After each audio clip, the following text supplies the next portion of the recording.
Brown has coached Kobe. He's coached LeBron. And you watched a lot of LeBron crunch time, and you've been in LA for the last 5 years, have watched a lot of Kobe crunch time. What do you make of the way those two approach it? Are they really as dichotomous as sometimes they're presented? Dichotomous. I think LeBron's changed in crunch time, at least in the regular season where there's more data than there is in the postseason, because things are weird in the postseason.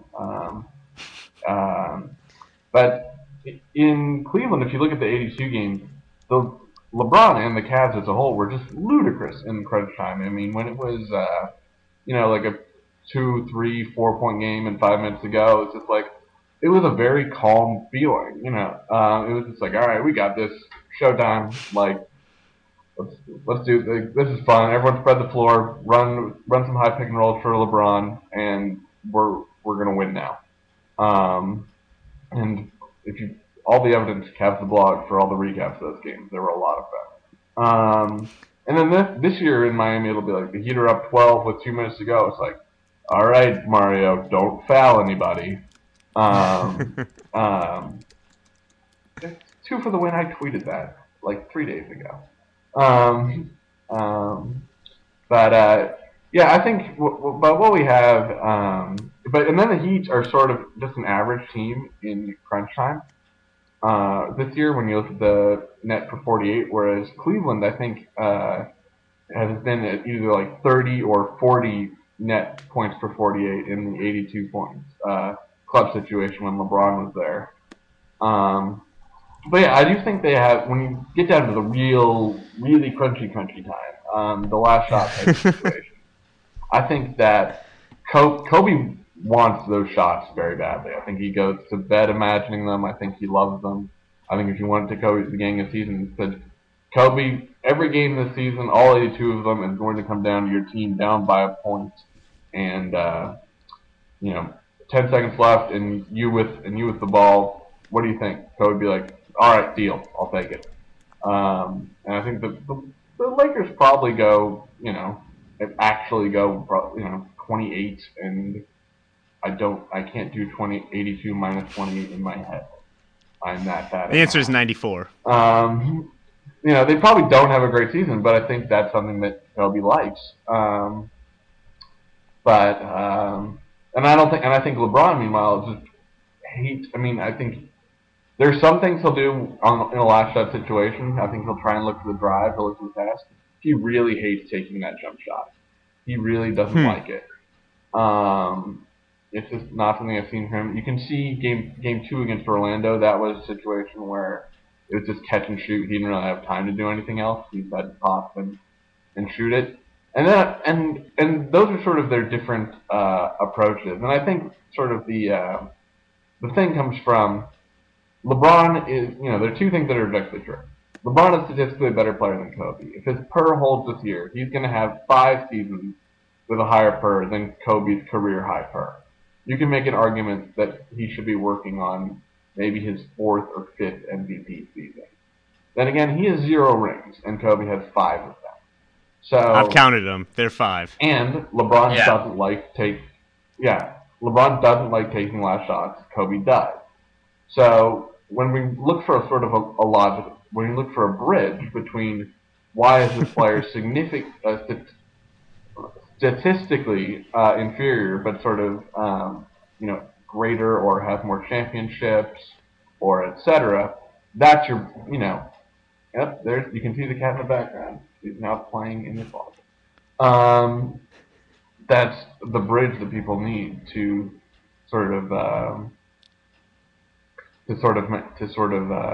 people look for bridges. When one guy has a ring or multiple rings, another guy doesn't. People are going to look for the reasons why. They're going to create the bridge. I think that's fairly true. I think, what they create that always winning is the point from which the narrative begins. Even though that's the end point of the story, that's the point, win or loss, that is the point from which the actual narrative is built, typically. And LeBron hasn't won, And so that's how his narrative is constructed, and Kobe has, and so that's why that's how his narrative is constructed. Someone who is still building their identity as a player, someone Ethan mother hens as though he were his only egg. Kyrie Irving is awesome. Are you just like, you get to watch him a ton. What's so great about him? He just went to the rack 4 straight possessions to win that game last night. I don't know why they picked him up full court on the last possession. He is fast. I don't know why. I don't know what teams are using to measure like speed, but whatever it is. I mean, Darren Collison wasn't regarded as like that fast of a guy coming into the draft. When he ran like the fastest 3/4 court sprint at the combine, not to mention he's fast at the ball. I think Kyrie changes directions. He's a little better going right, but he went left, obviously, last night to win the game.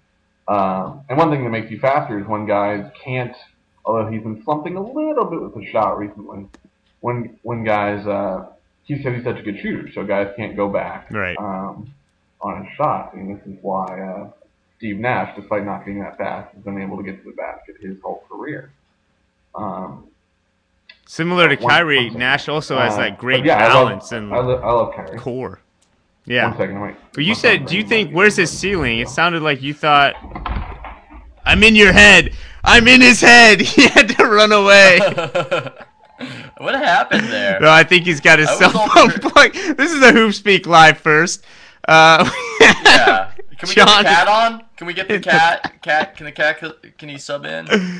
Adorable little cat. Oh man. Well, we're I have no idea when he's coming back. He appears to be peeing in the corner right now. Sort of in a hunched way. I feel like the Blair Witch is about to come kill me.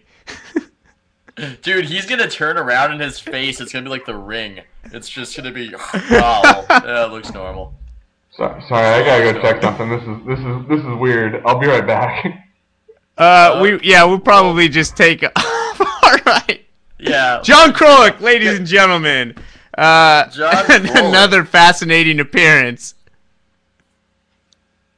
I just don't even know what to make of that. I really want to talk about I think we should just... You want to talk about what was your point about Madonna you wanted to bring up? No, talk about Madonna.